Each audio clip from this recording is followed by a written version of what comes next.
Bonjour à toutes et bonjour à tous et surtout, c'est l'occasion de vous souhaiter une très, très bonne année. On est très heureux de vous accueillir dans ce webinaire avec l'équipe de Ketil pour parler de radio. Vous le savez, ici, on est des grands fans de radio. Elles occupent, chez Ketil Radio, notre régie publicitaire, une place centrale, qu'il s'agisse de radio classique ou des radios d'autoroute. Mais rassurez-vous, aujourd'hui, je vous promets, je ne vais pas vous faire l'argu et on va essayer d'être le plus objectif possible. On s'est dit que c'était le bon moment pour faire le point après cette année bizarre. On a profité en fait de la sortie des résultats de la 126 000 hier matin pour faire un petit bilan et puis pourquoi pas pour essayer de voir un petit peu plus loin avec une question centrale. Est-ce que 2020, c'est juste une parenthèse finalement qui est liée à la situation actuelle, sanitaire notamment, ou est-ce qu'on fait face à une véritable transformation durable des comportements et de l'écoute du média? Alors comme promis, la présentation devrait durer environ 30 minutes. Vous pourrez, si vous le souhaitez, rester un peu plus, si vous avez des questions ou des remarques, mais quoi qu'il arrive, si on n'a pas le temps ou les ressources d'y répondre, promis, on reviendra vers vous avec plaisir, vers chacun d'entre vous pour répondre à ces questions. Donc au programme ce matin, on va faire le point sur la 126 000, les différents indicateurs, l'évolution des différents indicateurs, et puis on va faire le bilan de cette année qui est si particulière, mais de manière beaucoup plus globale sur l'ensemble de l'année pour voir un petit peu ce qui s'est passé et pourquoi pas essayer de se projeter tous ensemble. Alors ces audiences d'hier, juste un petit point méthodologique très rapide, je ne vais pas vous embêter avec ça. La 126 000 radio, c'est l'étude de référence de l'écoute de la radio en France. Elle est publiée 4 fois par an par Médiamétrie et en gros, elle donne le profil des auditeurs et leur consommation média radio sur une journée type, donc l'ensemble de leur consommation. Elle est complémentaire du panel radio qui, lui, est une étude qui s'étale sur une plus grande durée et qui va permettre notamment d'obtenir des indicateurs de média planning comme la couverture, la répétition, etc., puisqu'elle s'étale plus dans le temps. La 126 000, c'est vraiment une photographie. Elle donne 4 indicateurs principaux, à commencer par l'audience cumulée, c'est vraiment l'indicateur un petit peu phare, hein, qui est le nombre total de personnes qui a écouté la radio, une station, une tranche horaire, etc., un programme. L'audience moyenne, c'est l'audience par quart d'heure. Et donc, si on fait la moyenne si on fait la moyenne de ces quarts d'heure, on a une audience moyenne sur un programme plus long, etc. On en tire le fameux GRP. De cette audience moyenne, on tire la part d'audience. La part d'audience, c'est la répartition de l'audience entre les différents acteurs, entre les différentes stations. Et enfin, la durée d'écoute. La durée d'écoute, qu'elle soit durée d'écoute par auditeur, la DEA, ou la durée d'écoute par individu, la DEI, ramenée à l'ensemble de la population. On réfléchit plutôt en général en termes de DEA. La durée d'écoute, c'est tout simplement l'indicateur qui permet de mesurer combien de temps chaque auditeur a écouté la radio. Alors cette vague de novembre-décembre, elle est évidemment très particulière. Juste un petit point méthodologique, 25 000 interviews réparties entre le 6 novembre et le 27 décembre. Elle comporte beaucoup de jours de moindre activité, c'est-à-dire des jours où l'activité est très faible, notamment le 11 novembre et les vacances le début des vacances. Donc finalement c'est une assez petite vague et évidemment elle est marquée par cette très très forte actualité nationale et internationale et par ce taux très important de télétravail. Il s'est passé beaucoup de choses. Évidemment tout ce qui tourne autour du Covid a complètement structuré cette vague d'audience. Il y a eu les couvre-feux successifs, puis le confinement. Donc en fait, finalement, on a comme période normale sur cette période, type septembre, il y a assez peu de jours. Et donc cette étude, elle est vraiment très très bousculée. C'est pour ça que ce sera intéressant plus tard qu'on regarde un peu ce qui s'est passé sur l'ensemble de l'année 2020 par rapport aux années précédentes. Elle a été marquée aussi par une forte actualité internationale avec la finalisation du Brexit, avec les élections aux États-Unis, et puis quelques événements en France, le décès de Valéry Giscard d'Estaing, les manifestations autour de la loi sur la sécurité globale, et puis quelques procès qui ont fait grand bruit, Sarkozy, Laval, et puis bien sûr ceux des attentats de 2015. Alors, pour rentrer dans le détail un petit peu dans le cœur du sujet, la radio, elle est toujours attractive. Il y a toujours 40 millions de Français qui l'écoutent chaque jour, ce qui représente près de 75% des 13 ans et plus. Ça reste hyper important et surtout la durée d'écoute demeure toujours très longue, à 2h48 en moyenne. Donc on est quand même sur un média qui continue à être très attractif, très fréquenté par les Français. C'est des niveaux qui restent quand même toujours importants, même si on va le voir, ces niveaux sont évidemment en baisse, à commencer par rapport à l'année dernière et par rapport aux années précédentes. l'année dernière, on était une audience cumulée d'environ 42 millions d'individus sur la même période. On est aujourd'hui à 40,4 millions. Ça veut dire que le média a perdu presque 2 millions d'auditeurs en un an. On va le voir, c'est hyper conjoncturel. C'est vraiment très, très lié à la crise sanitaire. On va le voir. Mais il y a peut-être aussi d'autres éléments qui sont induits dans cette baisse de l'audience cumulée. Alors, voilà, les niveaux restent importants, mais la tendance est plutôt à la baisse. Et en pourcentage, vous le voyez, c'est pareil. L'audience de la radio en novembre-décembre est quasiment 78%. En un an, elle est descendue à 74%. Donc 4 points, c'est quand même assez spectaculaire sur cette année. La durée d'écoute, en revanche, comme vous le voyez, elle baisse pas. Elle a même tendance à augmenter légèrement. Ça veut dire que on est vraiment dans une situation assez paradoxale, où on a vraiment des gens qui quittent le média. Mais par contre, ceux qui restent continuent à le consommer comme avant, et donc ils restent très attachés. Et là encore, c'est cet indicateur, cette durée d'écoute qui demeure un indicateur de fidélité aux médias, qui est toujours hyper intéressant. Donc évidemment, la durée d'écoute à prendre en compte, même si on va le voir, ça dépend quand même beaucoup aussi des cibles. On va le voir un peu plus tard quand on fera le bilan de l'année. Alors, il y a on a trouvé assez intéressant de regarder comment se comportait l'audience cumulée en région. Comme vous le voyez, alors indépendamment du fait que de manière générale, la radio est plus écoutée d'abord en province par rapport à l'Île-de-France. Un niveau normal de l'année dernière, c'était 70% à peu près d'audience cumulée à Paris et autour de 80% en province. Donc, on a déjà des niveaux qui sont assez différents entre Paris et province. Mais ce qui est assez intéressant, c'est de regarder aussi ce qui s'est passé en France. On voit que finalement, l'ouest de la France, qui reste le champion de l'écoute radio, vous voyez qu'en Bretagne ou dans les Pays de la Loire, finalement, le média a été assez peu touché cette année. C'est-à-dire que les habitudes ont assez peu évolué.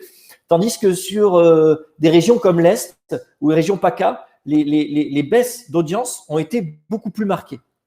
Et donc, c'est assez intéressant parce que c'est quand même assez lié aux mesures de couvre-feu, probablement, qui ont été mises en place sur des régions, dans les départements de l'Est, dans les régions de PACA, etc., à la fin du mois d'octobre et qui ont eu un impact direct sur le mois de novembre, alors que le confinement, lui, est arrivé plus tard pour le reste de la France. Donc, on voit bien quand même que l'impact que les régions de l'Est, les régions finalement les plus touchées par la Covid, ces régions qui ont été directement impactées et où des mesures ont été prises un petit peu plus tôt, ont eu un impact un petit peu plus fort. C'est là qu'on peut du coup vraiment en conclure qu'il y a véritablement un effet Covid direct sur l'écoute de la radio. Donc voilà pour les régions qui restent quand même, vous le voyez, en province relativement très consommées. On est sur des niveaux encore dans l'Ouest autour de 80%, 78%. Donc on est quand même sur des niveaux qui sont hyper importants. Pour ce qui est les tranches d'âge, c'est évidemment l'effet à regarder en ce moment. On voit que l'écoute sur les plus jeunes a très très fortement baissé, une baisse de 10 points en un an. Et là, on voit vraiment l'effet Covid sur une population étudiante où les rythmes de vie ont été complètement chamboulés en un an. Il y a des étudiants qui n'ont pas mis les pieds dans leur fac ou dans leur école quasiment depuis le mois de mars l'année dernière, après cette petite pause éventuellement en septembre, cette espèce de mini-rentrée. Mais c'est là où on se rend compte que l'effet est très très fort sur cette cible chez les plus jeunes, et la baisse de la radio, vous allez le voir, elle est hyper impactée sur cette cible-là. On voit que finalement, chez les 35 ans et plus, à partir de 35 ans, on a un effet qui est quand même assez limité de la baisse de l'audience, puisque globalement, les audiences cumulées sont quasiment au niveau de ceux de l'année dernière. Les 35-49 perdent 2 points, 1,5 point pour les 50-64, et pour les retraités au-delà de 65 ans, ça a quand même assez peu changé de choses. Mais ce qui est aussi assez intéressant, c'est finalement de voir quand même la baisse est assez marquée aussi chez les 25-34 ans. Là, on n'est plus chez des étudiants, on est chez des actifs, et là, on est chez des gens qui sont plutôt des early adopters, et on va le voir après, on va voir que finalement l'effet induit du Covid a pu entraîner d'autres sujets, et notamment le fait que ces gens-là, qui sont en effet plutôt early adopters, commencent à se tourner vers aussi d'autres médias et à diversifier un petit peu leur consommation audio au sens général du terme. On passe de la radio à l'audio, on va y revenir tout à l'heure. Un petit zoom sur les CSP. Les CSP+ ont un impact assez fort. C'est clairement l'impact du télétravail sur des populations probablement cadres, populations probablement professions intermédiaires et cadres, pour qui le télétravail est quand même assez important et le taux de télétravail est important. Et du coup, l'impact est plus fort pour l'écoute radio, puisque comme vous le savez, du coup, je ne l'ai pas dit encore, mais c'est évidemment naturel, c'est que le premier effet du télétravail, c'est la baisse de l'écoute en voiture. Et l'écoute en voiture étant le premier mode de consommation du média, finalement, il impacte directement le média quand on prend moins la voiture. Si on rentre un petit peu dans les performances des agrégats, des stations, etc., là, on voit quand même qu'il y a un effet, qu'il y a finalement des formats qui souffrent un petit peu plus que d'autres. Donc ça, c'est vraiment les effets de la vague d'hier. Les stations talk perdent 2 points environ d'audience. Il y a une baisse. Tout le monde ne subit pas la même baisse au cœur de ces stations talk. Dans la nomenclature de médiamétrie, ces stations talk, c'est les stations généralistes comme Inter, Europe, RTL et RMC. Il y a aussi le réseau France Bleu qui n'est pas compté en local, qui est compté dans les stations talk. Et le réseau France Bleu a souffert un petit peu sur cette dernière vague. Ceux qui souffrent le plus pendant cette vague, ce sont les stations musicales, directement impactées par la baisse de l'écoute des jeunes. Là, il y a un effet qui est hyper fort, et notamment chez les gros, entre guillemets, chez les gros acteurs des stations musicales, à commencer par le groupe Énergie, enfin par la station Énergie, qui a perdu pas mal sur cette vague. Donc vraiment, les stations musicales ont été hyper impactées. Et là encore, on va voir qu'il y a peut-être un double effet aussi, c'est qu'il y a une nouvelle concurrence pour les stations musicales qui peut aussi impacter leur écoute au quotidien. Le local a perdu un petit peu, moins 2 points, essentiellement généré par le réseau des indés. Évidemment, le local a été touché. On a des grosses stations dans les régions dont on parlait tout à l'heure qui génèrent beaucoup d'audience dans le réseau. C'est un réseau qui reste quand même super puissant. On est au-delà des 7 millions d'audiences cumulées. Ça demeure la première offre radio de France devant France Inter. Donc, même s'il est un peu touché, le réseau, et tout cet effet finalement de proximité, on va le retrouver petit à petit. Je pense pas que là, pour le coup, ce soit des auditeurs définitivement perdus, les auditeurs des indés et notamment.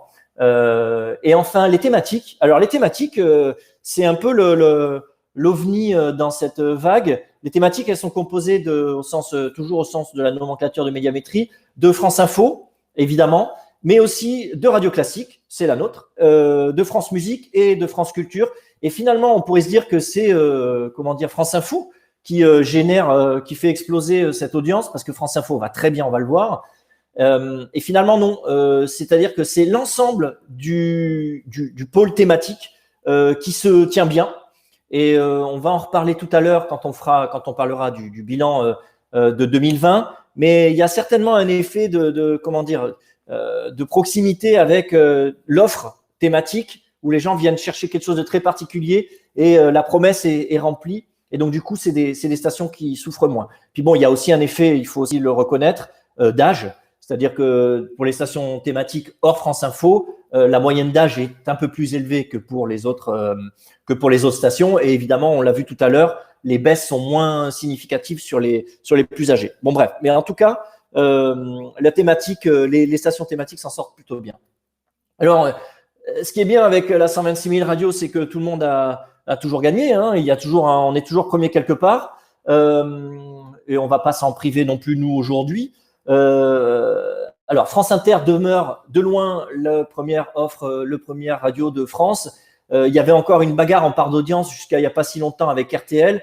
Inter, ils creusent l'écart, y compris en part d'audience. Donc, Inter a vraiment consolidé cette année sa place de première radio de France, que ce soit en audience cumulée comme en part d'audience. France Info a pris la 3e place en audience cumulée à Énergie. Il n'y a pas si longtemps, Énergie se battait avec RTL et France Inter pour cette place de première radio de France en audience cumulée, pas en part d'audience, étant donné leur faible leur plus faible durée d'écoute.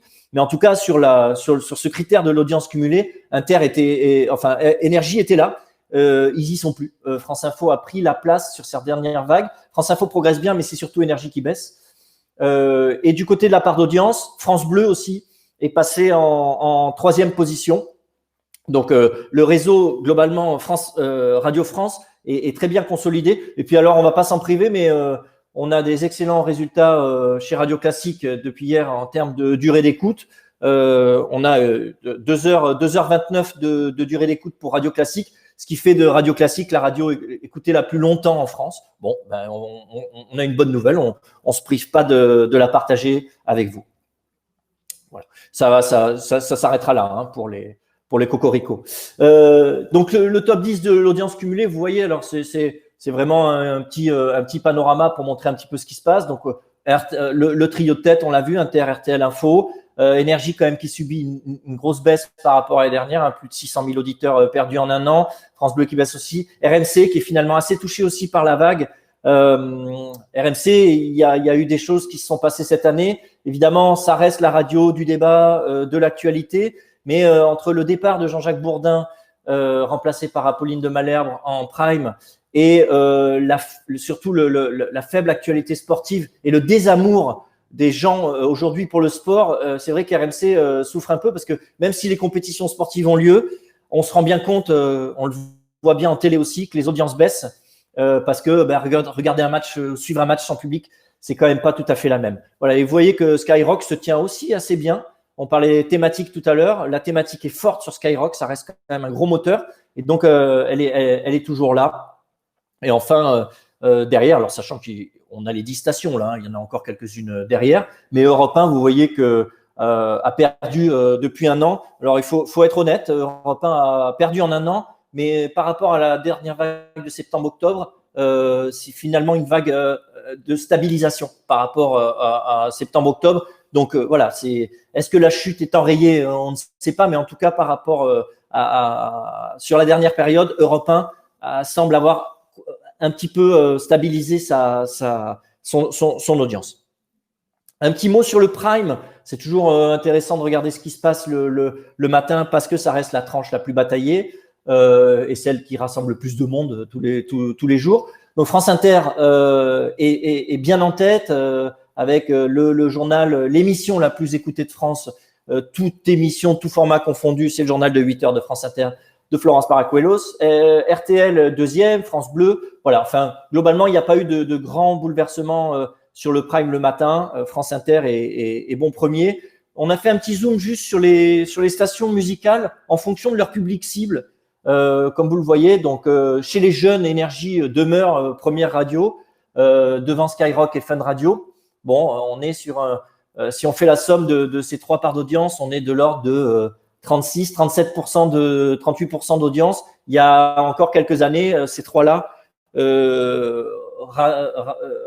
rassemblaient près de 60% de l'audience. Donc, il y a quand même eu une grosse baisse, mais bon, elles sont toujours bien là. Chez les musicales adultes, Énergie, évidemment, qui est la station qui fédère par excellence de 13 à 49 ans, voire plus, demeure, donc sur 35-59 ans, demeure la première offre, suivi de Nostalgie et RTL2. Derrière, on a RFM qui est pas hyper en forme, tout comme Virgin, on l'a pas vu sur les musicales jeunes, mais Virgin, enfin les stations globalement musicales du groupe Lagardère, c'est pas une excellente vague. Et enfin, sur notre petit créneau de la musique classique, avec France Musique, dont Radio Classique demeure leader devant sur les 35 ans et plus, parce que c'est plutôt leur public. Et tout ça avec 120 émetteurs d'un côté et 600 de l'autre. Mais enfin, en tout cas, il faut pas. Enfin, ça reste quand même un excellent score puisque France Musique fait une très très belle année. On va le voir encore après. Voilà, donc voilà pour cette 126 000 radios de sortie hier. On s'est dit que finalement, faire juste le point sur une vague, c'était peut-être un petit peu biaisé. En plus, c'est une petite vague avec peu de jours d'activité, très, très, très bousculée par le Covid. Donc, l'idée, c'était vraiment de voir un petit peu comment cette année 2020 s'était comportée. D'abord, ça a été vraiment une drôle d'année pour la radio aussi, on le voit. D'abord, il y a eu un premier phénomène, c'est qu'au moment du premier confinement, il y a eu la suspension de l'étude, tout simplement la suspension de l'étude, 126 000 en avril. Les télétravailleurs, eux aussi, étaient confinés. Donc, les centres de télétravail pour interroger les gens sur leur audience ont carrément été fermés au mois d'avril. Il n'y a tout simplement pas eu d'audience. Donc, et finalement, il y a quelques acteurs qui étaient plutôt heureux de cette situation puisque la radio n'était pas mesurée, donc difficile d'estimer si elle baissait.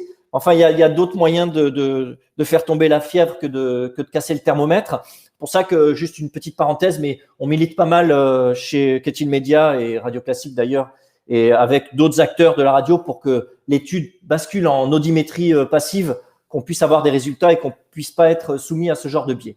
Il y a eu évidemment ce phénomène de baisse de l'écoute en voiture qui a été très très fort. Le maintien du télétravail quand même pour beaucoup d'entreprises toute l'année, y compris sur les mois de septembre-octobre, y compris sur les mois de reprise, il y a ce télétravail qui a été omniprésent toute l'année. Et puis, il y a eu un phénomène. Alors, est-ce qu'il est lié directement au Covid? Peut-être pour certains. C'est la découverte de nouveaux loisirs et de nouveaux modes d'écoute et d'une nouvelle concurrence pour le média radio historique. On va y revenir. Donc, on revient juste aux grands indicateurs. Hein. Je suis remonté en 2016 pour vous montrer un petit peu comment a évolué le média en 5 ans. On a perdu 5 points, la radio a perdu 5 points d'audience, ce qui représente un peu plus de près de 3 millions d'auditeurs en 5 ans. Comme vous le voyez, la durée d'écoute a assez peu baissé, c'est-à-dire que, j'insiste, hein, mais certes, le média est moins écouté, mais il reste écouté quand même assez longtemps. Donc, il y a une baisse quand même qui est marquée. Mais comme vous le voyez, ce qui est assez intéressant de voir, c'est que finalement, la baisse, elle était déjà engagée en 2019. C'est-à-dire que évidemment, il y a un effet Covid cette année, il y a 2 points, mais il y avait déjà 2 points, quasiment 2 points, qui avaient été perdus entre l'année 2018 et l'année 2019. Donc, il commençait quand même à se passer un petit peu quelque chose sur ce média dès lors. Sur les tranches horaires, comment se comporte une journée radio finalement? Comme vous pouvez le voir, c'est les tranches de drive, le prime et le drive time du soir qui ont été les plus touchés, avec quand même cette baisse le matin avec les modifications des habitudes des Français, peut-être au réveil, des réveils décalés, des non-départs évidemment en voiture. C'est très, très, très marqué sur le soir. Ce qui est assez intéressant aussi de voir, c'est que finalement, quand vous voyez les tranches de journée, les tranches de D entre 9h et midi et l'après-midi, on a des légères baisses, mais elles sont pas hyper significatives, voire en hausse le matin. Ça veut dire que le média radio a quand même joué à plein son rôle de média d'accompagnement, y compris pendant le télétravail. Donc, on a à la fois cette vertu toujours du média comme média d'accompagnement qui est très, très bien ressortie. Et donc, on a notamment les stations d'accompagnement comme Radio Classique, mais je pense à Nostalgie, je pense à des formats vraiment qui fonctionnent très bien en D, qui ont vraiment des détails, des tranches de détails qui sont hyper importantes et qui ont très très bien fonctionné comme médias d'accompagnement. Très intéressant de voir que le média finalement a beaucoup perdu sur ces tranches fortes, vraiment les tranches surconsommées en automobile, mais que sur les tranches domicile, le média s'en sort plutôt pas mal. Alors, voilà cette audience du prime, hein, on a quand même perdu plus de 2 millions d'auditeurs le matin en 2 ans. Donc, il y a eu véritablement une accélération le matin. Et le soir, on a perdu environ 1 million d'auditeurs. Alors, c'est assez probable. Ce qu'on peut penser, c'est que ce sera plus compliqué d'aller rechercher les gens qui auront quitté le prime par rapport à ceux qui auront quitté le drive time du soir. On pense quand même que les gens, finalement, quand ils vont retrouver leurs habitudes de trajet en auto, en voiture le soir, vont se remettre aux médias. Par contre, le matin, il y a peut-être d'autres habitudes qui se sont créées. Donc, ça va être intéressant aussi de voir comment réévoluent ces différentes tranches horaires. On revient juste un petit zoom sur les jeunes, enfin sur les tranches d'âge sur 3 ans, sur des grandes périodes. Et là, on voit quand même très nettement que il y a une baisse qui est très significative sur les 13-24, on l'a vu, mais elle était anticipée. On sait que c'est une tranche d'âge qui consomme un petit peu moins qui consomme de moins en moins le média, sachant qu'il y a encore près de 60% d'entre eux qui sont à l'écoute de la radio tous les jours. Ça reste quand même une masse importante, mais c'est vrai que la concurrence est plus forte qu'avant, hein, avec d'autres modes d'écoute. On voit les 25-34, comme je le disais tout à l'heure, commencent à adopter certains modes d'écoute un petit peu différents. Mais la baisse est aussi marquée finalement sur l'ensemble des cibles, sur des périodes plus longues. Donc, on voit bien que 2020 a eu un impact très très fort quand même, y compris sur toutes les cibles actives, quoi. Sur les cibles retraitées inactives, c'est un petit peu moins marqué. On est sur des niveaux qui restent à peu près stables ou élevés. Par exemple, sur les 65 ans et plus, ça reste quand même, les niveaux demeurent assez stables. Un petit zoom sur les stations sur un an. Donc là, on est vraiment l'année 2020 par rapport à l'année 2019 en entier. On retrouve finalement, vous avez à gauche les stations qui baissent et à droite celles qui progressent. Et c'est là où c'est assez intéressant de voir comment a réagi le média. On retrouve notre lot de stations jeunes qui ont beaucoup perdu. Nova qui est plutôt marqué très Île-de-France. On voit que ça a beaucoup baissé cette année en Île-de-France. Donc, il y a un impact directement sur des stations qui sont aussi marquées d'un point de vue local ou régional. Les stations jeunes ensuite.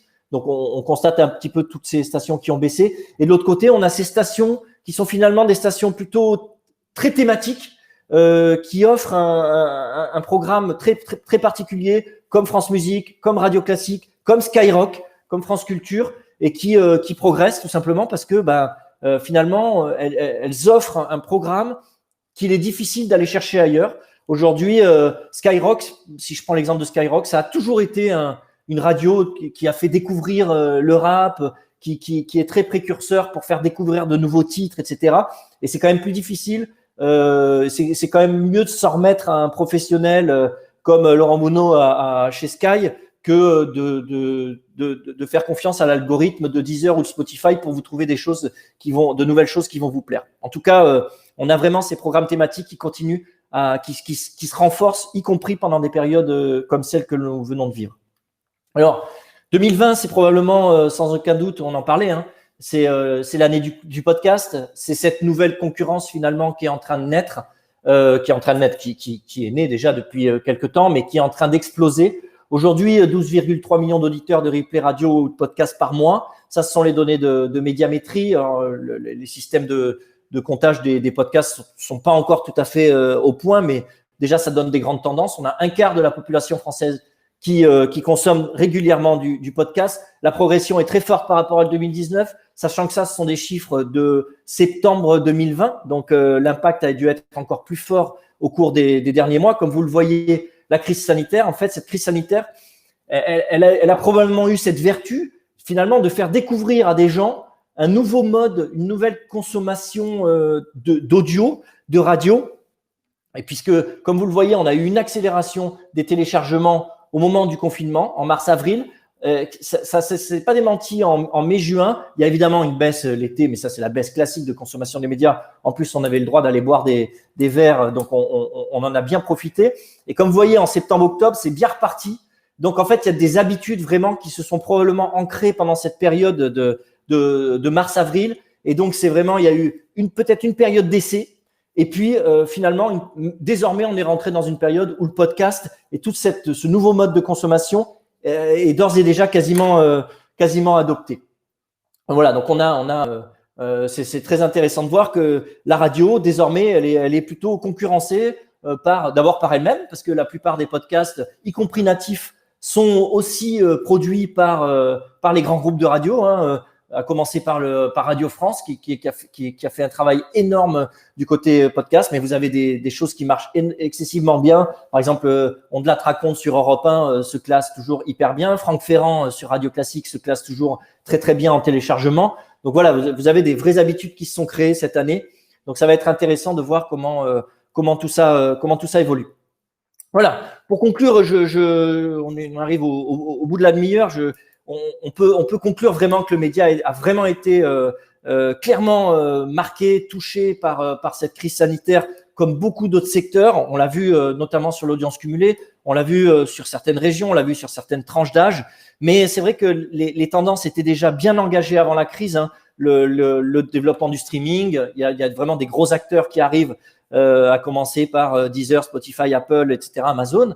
Il y a le développement des podcasts, y compris par les acteurs du média. Donc, on a vraiment ces nouveaux modes d'écoute qui sont souvent liés aux médias lui-même. Donc, c'est une concurrence, mais finalement, qui est plutôt très saine.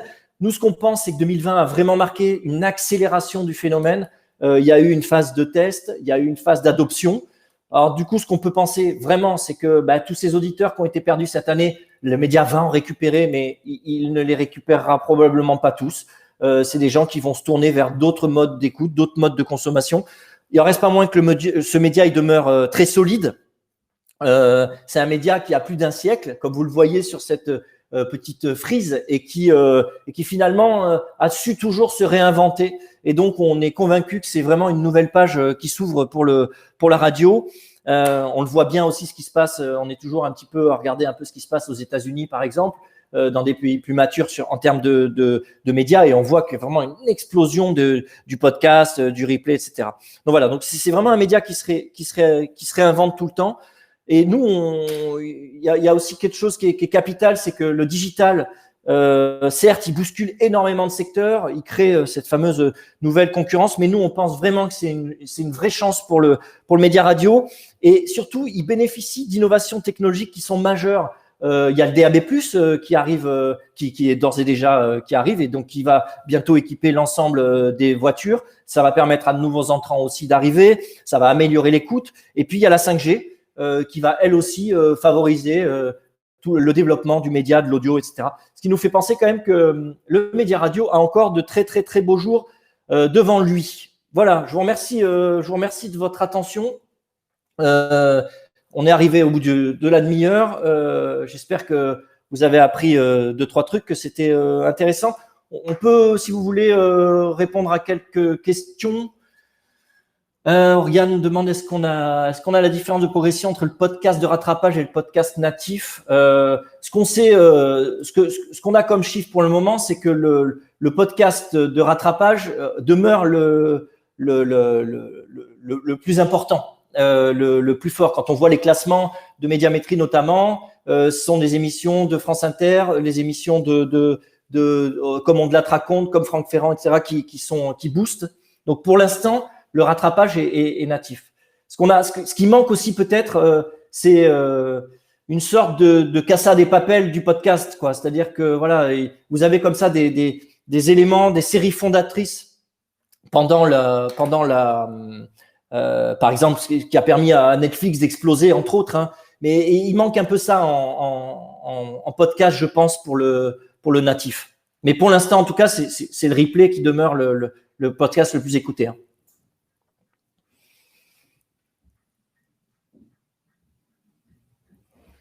Alors, les podcasts alors, pour l'instant, on travaille en gré à gré. Mais nos podcasts Clémence, on va vous recontacter pour vous présenter notre offre parce que ça a évolué au cours des dernières semaines.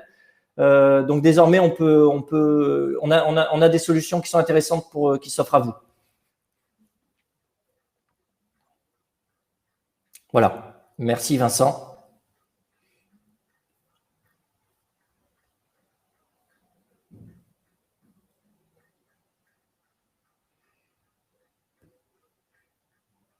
Avec l'arrivée des voitures autonomes, est-ce que vous n'avez pas peur que les auditeurs… tant mieux.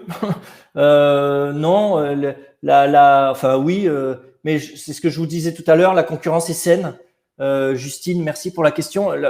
La concurrence est saine de toute façon, vidéo, audio. Aujourd'hui, vous avez l'offre de podcast qui est en train d'exploser alors que la vidéo est disponible. Et le podcast n'est pas nécessairement surconsommé en auto, il est surconsommé au domicile.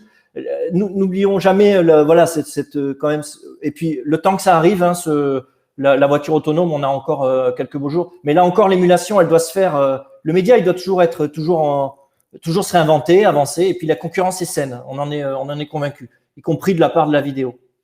Mais on avait prévu finalement du tout vidéo, et on se rend bien compte qu'aujourd'hui, l'audio est en train quand même d'exploser au même titre que la vidéo. Les dernières slides sont-elles des cumuls d'études médiamétrie? Oui, Cyril, les dernières slides, c'est vraiment un cumul de janvier à décembre pour les deux vagues, pour 2018 et 2019. L'analyse se porte bien. Alors, Clémence, toute la première partie était bien sur novembre-décembre 2020 par rapport à novembre-décembre 2019. Et la deuxième partie, comme je le disais à Cyril, porté sur le cumul de l'année entière pour voir un peu ce qui s'était passé sur cette année.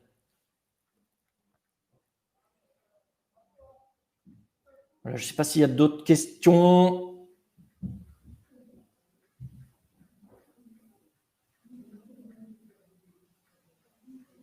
Ah, quelqu'un écrit.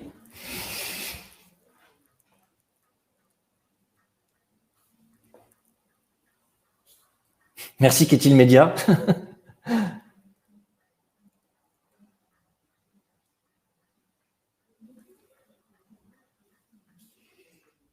Je pense qu'on pourra le mettre en ligne.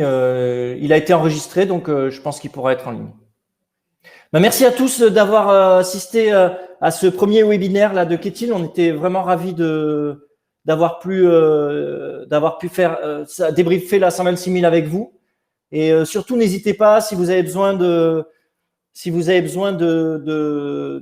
nouvelles de présentations, ou si vous voulez qu'on creuse un chiffre ou deux chiffres, enfin ce que vous voulez d'ailleurs, ce sera vraiment avec plaisir. Merci beaucoup.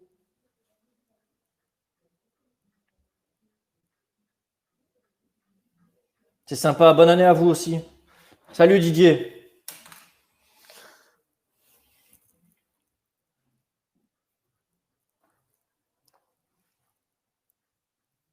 Merci Clémence. Merci Anne-Sophie.